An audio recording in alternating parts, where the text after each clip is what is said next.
Thank you, Dr. Moeller. I am very humbled to be at Southern Theological Seminary. I am indeed honored and a little bit burdened. It's a very different thing for me to speak in a chapel or a church. I have almost always turned down opportunities to do that, believing that individuals are gifted and called by God to speak from platforms by this very specifically, and that while I've been given a couple of gifts, one of them is not preaching. And so I wanted to begin with a disclaimer that I am not now, nor have I ever been a theologian, and I didn't stay at a Holiday Inn. I stayed at your beautiful hotel here last night. I also want to say that I'm honored by the friendship of Dr. Moeller, and as Al pointed out, we have been in conversation most Mondays for the better part of a decade. It is my ambition in life to have read a book that Dr. Moeller has not read before me. If you're on these conference calls and you bring up a book and you want to recommend to the colleagues on the editorial board of the Salem Radio Network, about which more later, you'll volunteer, I think people ought to read Lawrence Wright's The Looming Tower. And Al will have read it and have annotated it and will suggest a particular page which you might want to refer to. And that happens with a regularity which astonishes but no longer surprises me. And so it's been a joy, as he said, to participate in these conversations. And when he extended this invitation, I couldn't turn him down because I know what the mission of this institution is. It's a volcano of leadership. And it throws out leaders across the world. And long it's done that, and long may it do so. And to any bit of contribution I can add to that process, I'm grateful for the opportunity. But I want to begin as well with this acknowledgement. The examples I will use of leaders may not be, in the minds of some people here, good or exemplary leaders. And I have in mind Hebrews chapter 12, verse 15. See to it that no one misses the grace of God, and that no bitter root grows up to cause trouble and defile many. So please, if I bring forward someone whose name as a leader you find to be objectionable, you put it aside and understand that I understand that you might consider that individual not to be exemplary, and that you might have a different individual in mind as a leader. And I understand that, and I do not use these examples as norms, but only as those who have influenced me in the way I think leadership ought to go. And I would suggest you begin with your own leader, Dr. Moeller, for the reason I have said. He is well-read, he is deeply learned, he is also fearless, he is courageous, but as I said to him this morning, he's gracious. And gracious is hard to do in this culture. Last night I was with Dr. Moeller and Mrs. Moeller, and of course I ended up in the library, looking at the library. And I was given a copy of a manuscript that he will be issuing next year. I won't tell you what's in it, you'll have to wait. But as I said to him this morning, I was up late reading it. As is my practice, I begin at the beginning for the first chapter, and then I go to the end of a book, and then I decide if the middle is worth reading. And indeed, it is. But it is marked by that very characteristic graciousness, winsomeness, which the church really needs to practice and recapture from, I believe, the early church forward. And so it's an honor to be here. Knowing that I was coming, I was here last week. I was in Louisville for the second time in a week after not having been here for 6 or 7 years since my last trip. And when you know you're about to give a lecture on leadership, you begin to observe around you those examples of leaders that are near you. So I had a pretty interesting week in that department as I sat down to write this. A week ago, I was with the then minority leader, now majority leader-elect of the United States Senate, Mitch McCall, with Governor Bobby Jindal, with Carly Fiorina, with Matt Bevin. And those are 4 extraordinarily different but gifted sorts of leaders, 2 of them from industry, Carly and Matt, extremely successful, focused business leaders. One of them, Carly, the first woman to lead a Fortune 20 company in America. Governor Jindal is a tornado of achievement. He makes all of us feel like the dumbest kid in the class, and the one who is always left behind, the last kid picked on the team, the one who doesn't want to be. Because Bobby Jindal is simply a whirlwind of intellectual activity and achievement. And if you look at his resume, and if there is ever an opportunity to get him here for this lecture, it would be extraordinary, because he has led from the time he really took first breath. And of course, Leader McConnell has the name leader. What a title to be given. You are the leader of the Senate, the world's greatest deliberative body. How Robert Byrd used to love to say that. And to be called the leader means you're invested with an incredible amount of authority and responsibility. Yet he is calm and quiet. He is the anti-charismatic candidate. He is the proof positive that American politics does not depend upon a rugged chin and a dimple or a gleaming smile, but he is in fact a master of the Senate. And as a master of the Senate, there's great hope for us in his leadership. And I thought of those 4 different examples as how broad the expanse of the canvas on which I'm painting. Then on Monday night, it was a completely different experience. I was with a small group of my fellow church members in Southern California, hearing the testimony of David, who I will not name in his last name. He's active in the ministry elam.com, which is a ministry for Iranian Christians. Not surprisingly, I brought this up last night to Dr. Moeller, and he knew more about Iranian Christians than I did by a lot. He's actually taught Iranian Christians in Turkey in the persecuted church. But David is a leader of the persecuted church, and it's a very different set of skills than those 4 individuals I mentioned earlier. He was inspiring, and I was inspired. I had actually, confessed, never thought that the problem of Iran could be answered by the solution of the gospel. I'd been a little bit limited until Monday night. And this man had traveled from England to tell a small group of 10 people about his ministry. And I thought to myself, what a committed fellow to cross an ocean to talk to 10 people about his ministry to the persecuted church in Iran. On Tuesday night, of course, as Dr. Moeller referenced, was one of the 4 great elections of my 58 years. The other 3 being 1980, 1994, and 2000. 2010 was important, maybe that's number 5, but this was number 4. 2000, of course, brought to us the leadership of W, which I'll talk about a little bit later, at a time of great stress and sorrow for America. 1980 brought the change in America's direction that defeated the Soviet Union. 1994 restored constitutional order and balance. In 2014, I believe, will be seen as a turning point. And as a result, what a great night it was. And I was talking on the radio that night with a host of people, but I was aware that I was able to do that because of the leadership of 2 extraordinary individuals, Edward Atzinger and Stuart Epperson. I'm curious how many of you know their names. Would you show me your hand if you know their names? They're not very well known. Perhaps 2 of the 10 most influential Christians in modern America. When they graduated from Bob Jones University 50 years ago, they didn't have any money, they only had a dream, and they have built the Salem Radio Network. Salem Communications is actually what it's called. It was originally a radio network. Now it's a vast, multi-platform megaphone of both conservative, but far more important to them, evangelical values that broadcast not just over their radio stations, but to the entire world via a variety of platforms and publishing houses, through the internet, through properties that are as diverse as Red State and Regnery Publishing, and every Christian radio station that they own 100 of them. These 2 individuals set out to build and change the world, and they did.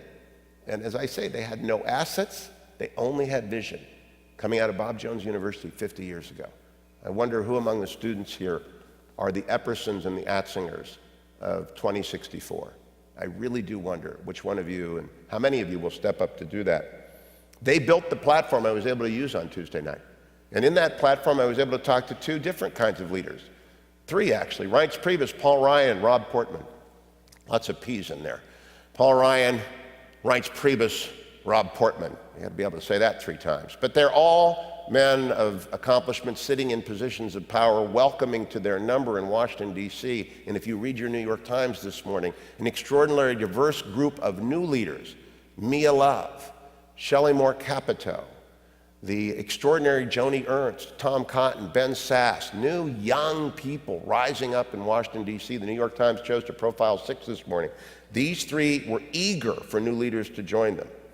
So as I did this, as I watched this all week long, I was amazed at the variety and types and talents of leaders that show up. And so I'm aware that whatever I say is a generality, and it may not be applicable to you or in this room, in this chapel, or watching on the internet, or reading these words when I eventually get around to publish them. But I will say that there are some commonalities, and the most important one is, Lord, do we need leaders? And I say that as much as an observation as a prayer. Lord, do we need leaders? People who will step up like these individuals I've talked about, whether they are in the position of leadership here at a seminary, or going into a position of leadership in the United States Senate like Tom Cotton, or whether they're running a platoon of Marines in Afghanistan, or whether they're teaching in an inner city school in Great Expectations or Great Heart Schools, one of the ones of the great charter schools in Arizona. No matter where they are, Lord, do we need leaders? My observations, thus, are going to be based on one rule. I had to have personally experienced it. I will not have simply read about it except for the very last example. And I base that because Eric McTaxis, it's a friend of mine, I was with him last week, recently wrote a new book called Miracles. And he thought he would limit his writing only to those miracles about which he could gather first-person testimony. He did not want to rely upon hearsay. And those of us in the law understand that hearsay has some probative value, but it is often fractured at critical moments. So he went out and he limited his great book, and I would recommend Miracles to you. He'll be on the radio with me again tomorrow, and I've already interviewed him once about this, to only those testimonies that he could actually look into the eyes of the individual telling him about God's intervention in the natural world and then be satisfied that they were true. Thus, I am limiting my remarks to personal experience. This was also the rule I set down for myself when I wrote my most recent book, The Happiest Life. Dr. Moeller was kind enough to refer to the fact I've been in broadcast for a long time. I've actually done more than 20,000 interviews, one-on-one interviews, with individuals, not counting callers to the radio show. If you start in 1989 and you do as many reps and you do 3 hours a day, 15 segments a day, 75 segments a week, and the syndicated show is now entering its 15th year, and before that I did 10 years of television and 3 years of weekend radio, you get the reps. And indeed, Malcolm Gladwell said you got to do something 10,000 times in order to get pretty good at it. Well, 20,000 interviews, and I'm now comfortable with asking people the most obvious of questions, the ones that people want asked, and sometimes people are embarrassed to answer. And so when I wrote The Happiest Life, I wanted to reverse engineer those 20,000 interviews back into the qualities of individuals that I had thought had successfully led a happy life. And I came up with qualities which will not surprise you. They're nothing extraordinary. Energy, enthusiasm, encouragement, empathy, good humor, generosity, and gratitude. And I was very comfortable with using first-person observation to get back to that. So I used the same method in preparing the McCall leadership. I was only going to use examples that I had personally experienced to give you any rules for leadership. And most of them are drawn from 3 men with whom I've had the opportunity to work and relate over the course of the 58 years I've been here. And I think these rules apply. And I remind you again of Hebrews 12:15. If they're not your cup of tea, at least suspend your judgment of them until such time as I can tell you why I think they're leaders. The first man I came to know after his own spectacular failure, a failure of historical proportions, and he will always and forever be associated with that failure. In 1978, I graduated from Harvard and I headed west for my first job with David Eisenhower. And shortly after joining with David as a research assistant, the invitation came from former President Nixon to join his personal staff at the Elba of America, San Clemente. He was in exile, he was disgraced. He had finished the Frost interviews in his memoirs, and his keen writing staff, Frank Gannon, Ken Kachigian, and of course, our nightly news anchor, Diane Sawyer, had left, and he was rebuilding his writing staff. And he asked me to join it. And I said, of course I'll join it. This was an opportunity for a young 22-year-old man to spend hours every day with the individual who had been the leader of the free world, but he'd also been disgraced. He'd fallen. At his funeral, Henry Kissinger said, he stood on pinnacles which dissolved into precipices. And that is indeed what his life was like. But what an opportunity to spend hours every day as a 22-year-old individual in the company of a senior statesman who had shook hands with Churchill, had debated Khrushchev, had negotiated with Brezhnev, had sat down with Mao, had done all these amazing things. So I love that. And in the course of that, I wrote 2 books, the first of which I helped him write 2 books. I want to be very careful. He was himself the writer of his books. But he had an editorial team that would look up and research and offer comments. The first was called The Real War, and it was about the Soviet Union. It appeared in time for the critical election of 1980. And the second was, appropriately enough, called Leaders. It was about those individuals whom he had worked with over this extraordinary career, whom he singled out, including Golda Meir and Lee Kuan Yew, people you might not have heard of or spend much time thinking about, but who impressed him. And he wrote about this book on leadership. And from all of that experience there's one thing I would say to you who are young, especially to know about Richard Nixon, that he can teach you. There is no setback that is final. There is no permanent failure. He was at the lowest point of anyone in American politics in 1974. No one had ever resigned the presidency of the United States in disgrace under the threat of impeachment. And yet, by the time of his death, 20 years after that resignation, he had ascended again to a position of respect and indeed of wisdom that was sought out by leaders around the world, including members of both parties, as they sought to negotiate their way through a post-Soviet Union world that required a skill set that only he had. He could have curled up and died, and indeed he almost did, but nothing stopped the drive of a genuine leader to express his or her talents no matter what situation has confronted you. And I take that away and I give it to you and I ask you, study Nixon. Al made one minor error in his introduction. I didn't build the Reagan Library, I built the Nixon Library. And it was in Yorba Linda. And President Nixon called me back in 1989 from Washington, D.C., where I expected to live my life. And I was willing to go because he gave so much to me. A minor second point about leaders. The best ones are always investing in young people. Richard Nixon, Ronald Reagan, Al Mohler always have about them young people who they understand from the context of British history, private secretaries. They would bring in young men of the empire, eventually young women of the empire as well, and assign them the job of carrying the briefcase for a great man or a great woman. Maggie Thatcher had her aides as well, and she was a great woman. And all they would do is basically fetch. And I enjoyed my time as a briefcase carrier for Richard Nixon and Ronald Reagan because I got to see things and remember things that have had a profound influence on my life. If the opportunity comes along, do not think it beneath your dignity to serve as the guy who is the body man and the getter of water. It is a great opportunity. The second individual I want to talk about, very different from Nixon. A quiet man. He's a scholar. Funny and he's brilliant. Amazingly gifted writer. He has a terrible jump shot because I played on the White House basketball team with him. But he was my suite mate for the year that I served in the White House as an assistant counsel, and he is now the Chief Justice of the United States, John Roberts.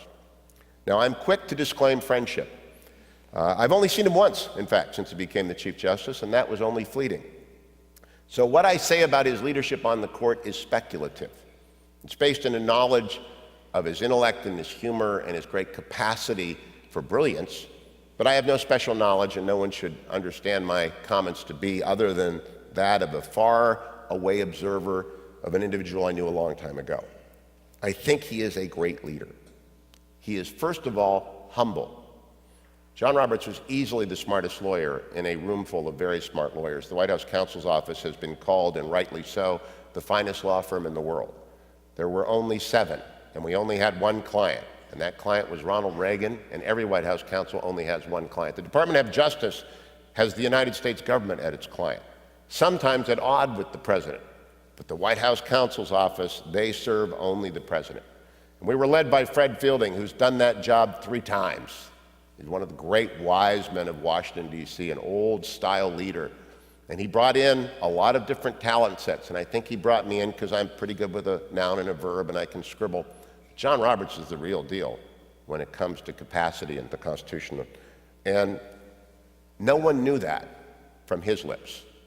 Extremely humble. The last guy in the world to tell you that he was the most talented guy in the room.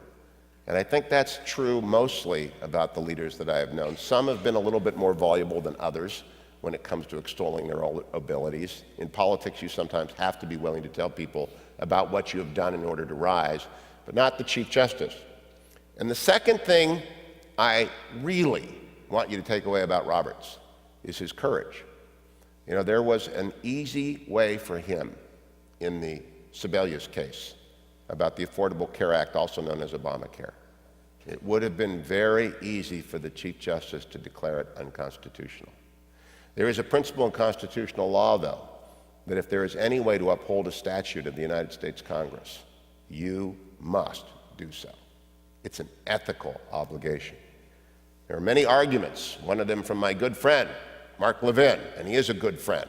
We served in the Department of Justice together, that the Chief Justice inappropriately applied the tax clause of the United States Constitution. That's an argument over the merits of his argument, not over the sincerity of it. However, he took that act when he could have talked himself into a different way, and indeed some legal scholars, and I do not know the answer to this, and again I underscore, I have not talked to him about this, believe he was originally with the dissent, that he might have written the dissent, that there are clues that he did write the dissent. That was to be the majority opinion that would have struck down Obamacare. But for whatever reason, and there are many reasons and I will not bore you with them now because it isn't a constitutional law class, I believe he played the long game and did the right thing and upheld the act, which many of us do not find at all useful to the United States, and many of which had hoped to have had struck down by the court, and which yet may be struck down under a different argument, the origination clause, should it reach the Supreme Court in the next term.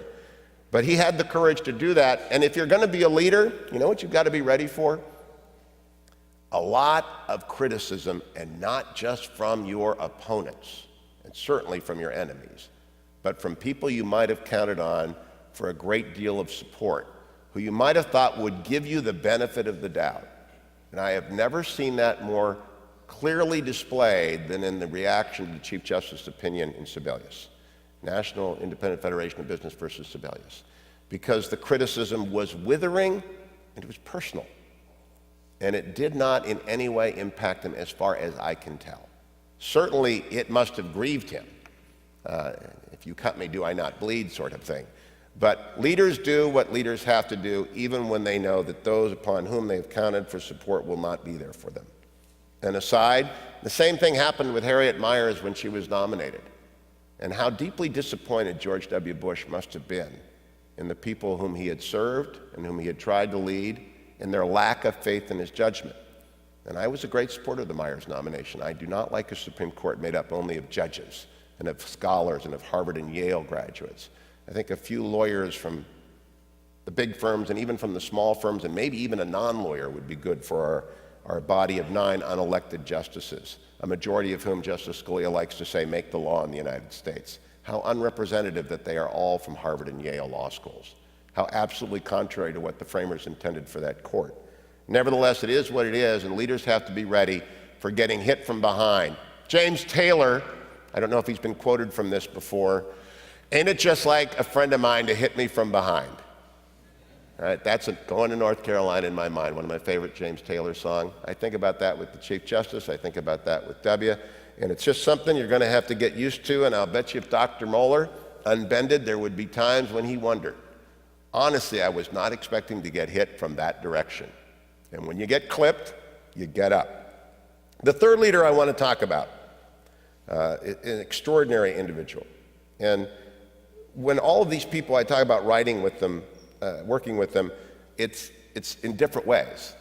But the third individual is another spectacular failure in the eyes of the world. Mitt Romney. Governor Romney came to my attention in 2006 when my publisher called and said I owed them a book under a contract.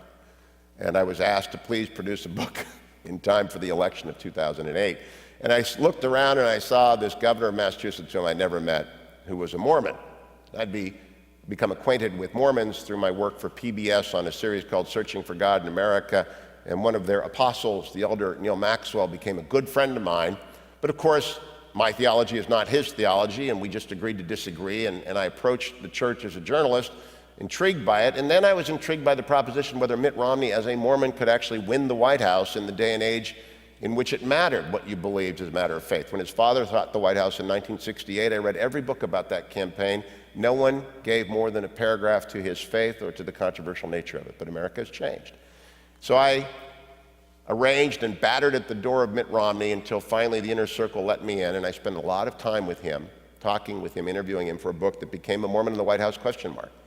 And the very first time I sat down with Governor Romney, I told this story to Dr. and Mrs. Moeller last night, the very first question he asked in the State House of Massachusetts, surrounded by the portrait of John Adams and all these amazing founders and framers. It's a place to go. It's a beautiful building. It's like this building. First question, are you a grandfather? Now, at the time, I was 52. Now I'm 58. I was a little taken aback. How how could you think I'm a grandfather? I'm a young man. But of course I have white hair. And I said, no, I'm not a grandfather. My children aren't that old. I am now, by the way, and it's a wonderful thing. But at that time he said, well, the reason I asked, don't be offended, is because your whole worldview changes when you become a grandfather. Every decision that you take becomes a decision that is not about what's good for your kids, but what's good about your grandchildren. And therefore, your time span extends out, and you begin to think not in terms of decades, but of generations. I thought that was profound. And as I studied Romney, and I did make a study of him, and the book is what I thought of him, I found him to be a good and wonderful man whose attachment to his family and his faith defined him. And would that everyone of my faith had the same attachment to their family and their faith that he does. Would that my denomination have the same evangelical fervor of his and the same commitment.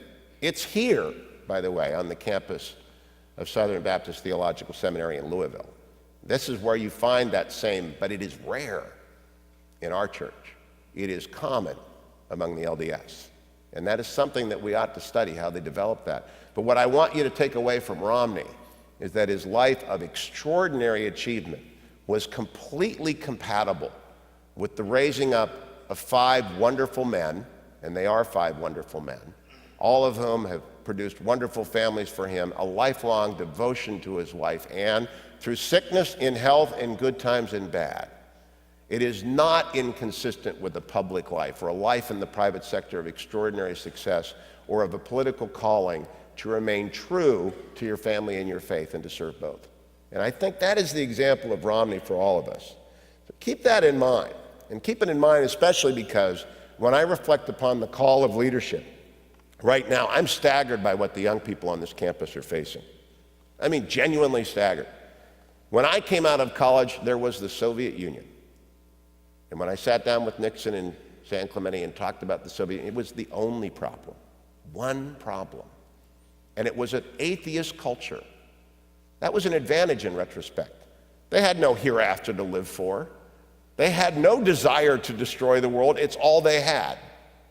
Now we are confronted by enemies, both natural in the form of Ebola and ideological in the form of ISIS, which are just 2 of the many icebergs that are out there facing this culture in a multipolar world with a rising PRC, with a resurgent Russia that is more czarist than communist, and with diseases and with fanatics. It's staggering. I don't know how many of you have read the Patrick O'Brian Sea Stories. How many of you have read the Sea Stories of Maturin and Aubrey? If you have not done so, I would encourage you to do so. David Mamet, America's greatest living playwright, told me that the finest conversational literature of our age was written by Patrick O'Brian, and that he based his conversation in his magnificent plays on the dialect and the timing of the interplay between Captain Jack Aubrey and Stephen Maturin. There are 21 of these adventure novels. A lot of it is about sailing, and I have no idea what they're talking about. I listen to every one of them on my morning runs and walks, because what they did is they captured a period of a decade of the Napoleonic Wars at sea. And through all these 21 stories, it left me with the impression, that's a journey, that career at war. And all of you are setting out on a similar long journey. And there are going to be icebergs, and there are going to be desert islands, and there are going to be battles, and there are going to be long stretches of nothing except the day-to-day business of sailing your ship. And it is a great metaphor for your life, these 21 books. So if I take anything away from this, you'll thank me if you go off and begin to listen to the first one. And listen, I do listen to these books. They're beautifully read. The Patrick O'Brian books will cost you a few pennies, but I listen to them because the English reader is just so talented. With this in mind, and all these examples, I wanted to do a couple of things. I wanted to give you 5 practical tips. I wanted to give you my shortcut connector, and I wanted to close with a few observations about one last leader and one observation from history. My 5 practical tips, because I am a lawyer, and lawyers believe in the here and now, and the getting through of the day, and the drawing up of documents. The first one is very simple. Be fit. Be fit. The reason W was able to be president, I think the reason President Obama is able to endure it, is because they have worked long and hard at having bodies ready to put up with that. When President Reagan was shot, and there's an amazing book called Rawhide Down by Del Wilbur, They opened him up on the operating table and they marveled at the insides of a 40-year-old, and he was 70 plus. And why was he that? Because he wrote every day and he chopped wood and he was physically in the game. And it's necessary. If you're going to lead, you're going to have to take care of yourself. And that means no excessive attachment to alcohol, no excessive attachment to tobacco, no drugs, and a moderate regime of exercise that isn't crazy. Number two, as I said about Romney, you cannot spend too much time with your spouse and your children. Those commitments that will drive and define your life and will destroy your leadership are so essential. I have seen so many men and women lose their leadership because they lost first their attachment to spouse and family. And that's when they fall. And that's what you have to be able very intentionally to reserve time for, as Governor Romney does, as I know Al does, as I do. Number three, always be reading. And I mean really reading. Not blogs, not Twitter. I do that too. But books. Books. And not just serious books. You'll hear me on my radio show talk with Lawrence Wright on Friday. I've already taped the interview. In the third hour, I talked with Rajiv Chandrasekaran of the Washington Post about his new book, For Love of Country, which I read yesterday on the airplane here. So I read books, and I believe in reading serious books, important books. But I also believe in reading fun books.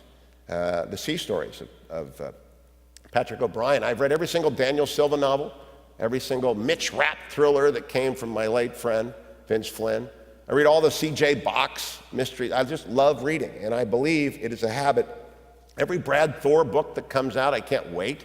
I dive into it, so I'm profligate when it comes to thrillers and things that I like, because you've got to have some fun, you've got to be entertained, but I also believe you've always got to be reading a book. And if you're not, and the example of your president here is, I think in this regard, completely compelling and authentic. You've got to keep your mind open to the flow of ideas and data that come from unexpected sources and to the story of human beings, as told not just in our theology text and not just in Scripture, though that of course is the first source for everything, but in novelists' imagination. Dr. Muller's new book, he begins quite surprisingly with Flannery O'Connor. I was taken aback by this, the great Catholic novelist, and I thought, that's so Al.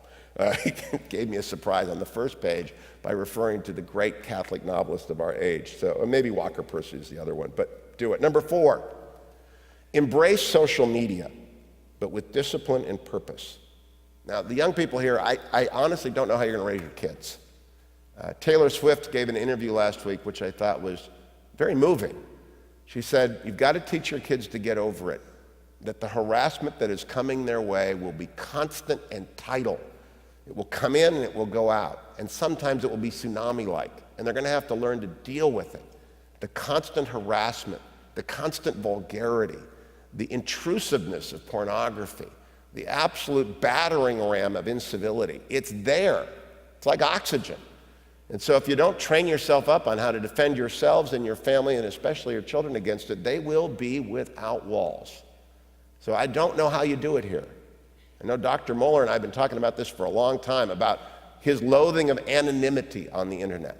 And I hate anonymity on the internet. If you won't sign your name to it, you're a coward. And if you pay any attention to anything put out by cowards, you are ill-served. But nevertheless, it's there. And it's there in such overwhelming quantities. Our mutual friend Ross Douthat and I were together last week. We were talking about the comment sections. I removed mine from my blog. Ross doesn't read that in the New York Times. They fill up with hate. I mean, it's really devil-spawned stuff sometimes that you wonder, who are these people? Why are they so unhappy? What's wrong with their lives? But I don't know what to advise you here, except that you must be aware of it. I know that the seminary is, and I know it's training, and new leaders have to be prepared for dealing with it. It will require extraordinary discipline. There was a facility erected at Camp Pendleton in Southern California about 6 years into the Iraq conflict, and General Mattis arranged for it. And Colonel Lathine, his chief of staff, invited me down as a journalist to go through it. And it was a simulation of a small Iraqi town and marketplace. And young Marines, before they went to deploy in Anbar province, would go through it again and again and again. And the bad guys would shoot rubber bullets at you, and they hurt. I know because I got shot with a few of them. And Sergeant Jones, who was my guide, was a veteran of 3 deployments to Iraq, and he was chewed out a little bit for letting the journalist get shot, but I am truly uncoordinated and slow, so it wasn't his fault. But as you went through again and again and again, the idea was to simulate the chemical reaction that would occur when confronted with sudden developments in a culture not your own. And again and again and again, they prepared and they practiced and they practiced, so that when Marines landed in Anbar, they had a fighting chance of not making a bad decision and killing an innocent, and of not doing anything that would in any way besmirch the United States. That's the kind of practice you need with social media. You have to immerse yourself in it. You have to be completely ready for it. You have to train for any event that could occur in your social media life. It's a new dimension. It's a completely wonderful dimension when it comes to spreading the gospel. At our Monday night meeting, our friends in the Iranian ministry are so happy they have a Persian Bible. First new translation of the Bible into Persian, into Farsi in a generation. And they're very expensive, after which my friend who's deeply involved in a number of underground church efforts around the world said, have you thought about putting it on a SIM card that you could put into a phone? Makes it a lot cheaper. And he's right, of course. You don't have to smuggle Bibles anymore that are big, lunky Bibles. You can just take it with you and download it. And it's a great thing. So we live in an era where it is possible to put the word everywhere in the world. So God bless the internet. But that which is created is also perverted, and that which is perverted becomes a very dangerous thing. Point number 5, from Charles Krautheimer, my favorite non-believer writer. He wrote this book, Things That Matter. It sold 1 million copies. 1 million copies. It's a collection of essays. As Dr. Moeller knows, this is unheard of. It's astounding in the world of publishing for a collection of already written pieces to sell 10,000, much less 100,000, much less 1 million copies. So what is it about that? Well, it helps to be on Fox News every night. It also helps to be wise. But I think it's the introduction. The introduction to Things That Matter has in it a very profound word. Politics are sovereign. Now, we don't believe that. Not most of us in this room. We believe that God and Jesus are sovereign, and that our faith is sovereign, and that God is on the throne. We believe that. But what he meant by that, in this life, in our calling, we must be involved in politics. We don't have a choice. And to that end, I want to encourage you to be deeply involved in politics. Whether you are of the left, of the right, or the center, you don't get a pass in America. Citizenship democracies do not allow you to take a vacation and devote yourself only to that pastime which encourages you, especially those of you of a scholarly bent who wish to live alone in the library left with your books. That's not citizenship. I have a rule of 10. God gave us 10 fingers. And this is lawyers who have to study for the bar always learn devices. And this is my device for citizenship. He gave you 10 fingers to see whether or not you're living your life as a leader and a citizen in the right way. That first finger is for your local church, and if you're not involved in one, you are not living life as you're called to live it. That second finger is for at least one parachurch ministry. For me, it is Young Life, into which you must be involved and invested in your time and your talent and your treasure, that great triple cliche that we've heard many times during Stewardship Month from many podiums. It's true.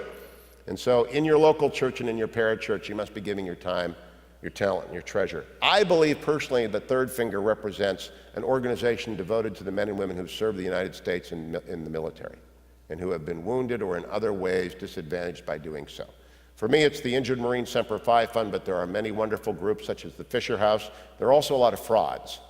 And I encourage you to find one of those groups like the Semper Fi Fund or Fisher House and to at least remember them with a small contribution every month, because we sit in this chapel free, able to declare what we wish to declare, not worried that ISIS will arrive at the back door and behead us because of the men and women in uniform. And so it is our obligation, especially as civilians, to remember them and to support them.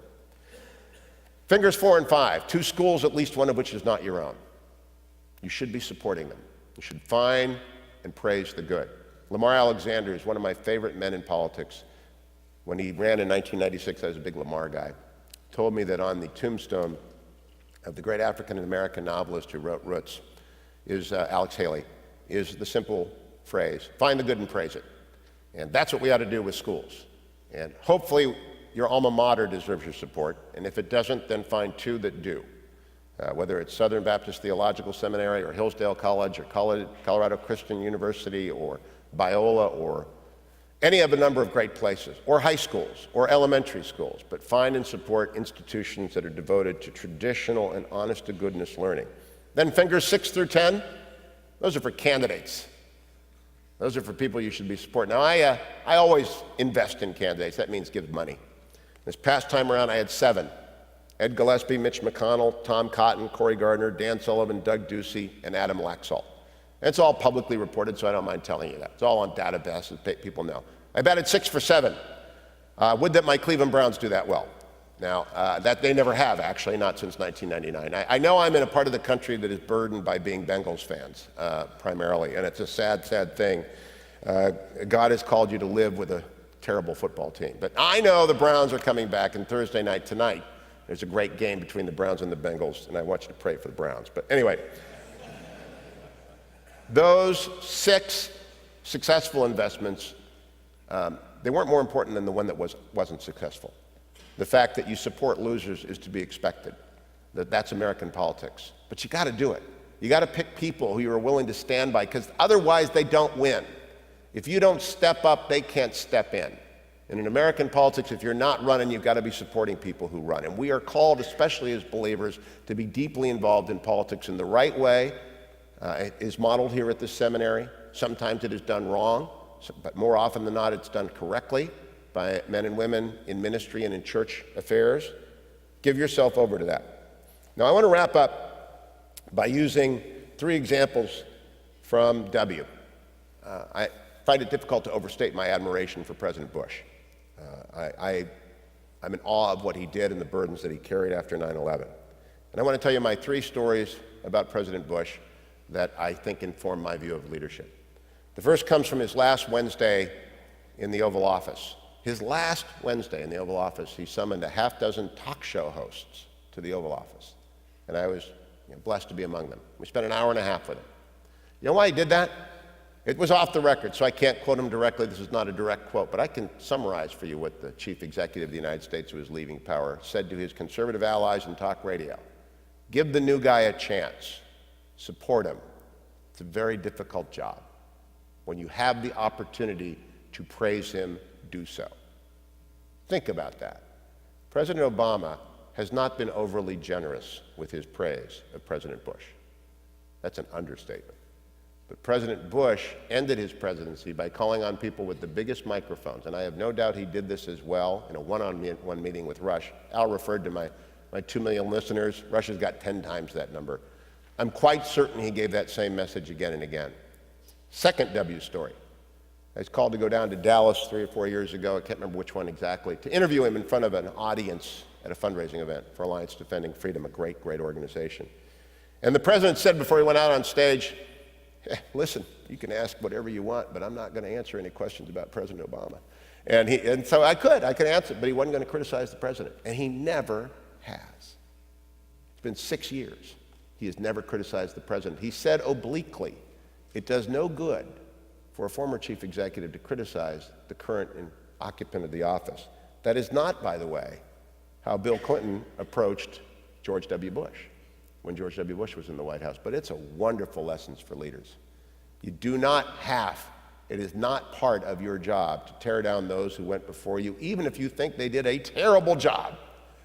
That's not leadership. You're looking forward with the young people, you're looking backwards to honor their try, their attempt, even if you disagreed with them. My final W story. The first time I went to the White House to meet with him, again, he'd bring in talk show hosts all the time, and I got to do that twice. We were delayed. We were kept waiting in the Roosevelt room a little bit with Robe and a bunch of people, and then we came in, and the president apologized. He said, I've been on a teleconference with Prime Minister Maliki, trying to teach him how to be a leader of a free people. He did a lot of that. Spent a lot of time on the phone with people and on teleconferences with people who were trying to lead these new emerging democracies, sometimes not successfully, but he knew that's what it took in a free country. You've got to have men and women who step up and lead as Washington leads, honored on this campus, who could have been a dictator twice and walked away from absolute power twice, or Churchill, defeated in the summer of his great victory in 1945, quitting office the next day, the people have spoken. What an amazing ethic to try and pass on to someone. Those 3 things about President Bush are amazing examples. And I want to close by leaving you with one other one. The best and the worst thing about being a leader is that you get to decide. You are, to quote W., the decider in chief. And if you want to be a leader, you got to look forward to making decisions. And that means you also have to take responsibility for those decisions. It's the best thing and the worst thing about being a leader. And I go here to the example that I do not know personally, but which I can absolutely prove took place. On the afternoon of July 11th, General Dwight Eisenhower, July 11th, 1944, came across a forgotten note that he had tucked inside of his wallet. He called in his naval aide, Captain Harry Butcher, who, taking the paper, read, quote, "Our landings in the Cherbourg area have failed to gain a satisfactory foothold, and I have withdrawn the troops. My decision to attack at this time and place was based upon the best information available. The troops, the air, and the Navy did all that bravery and devotion to duty could do. If any blame or fault attaches to the attempt, it is mine alone." That is leadership. He took a decision, and he was completely prepared to accept the responsibility for its failure. He would not scapegoat. He would not find an excuse. He would take it on his shoulders. I think in the person of Christ, we see the same thing. And I think in Eisenhower, whose faith journey is an incredible study, you see the completeness of leadership in America. It's a life well worth studying. And I thank you for the opportunity to offer these reflections and very much for the opportunity to be here on your campus. Thank you.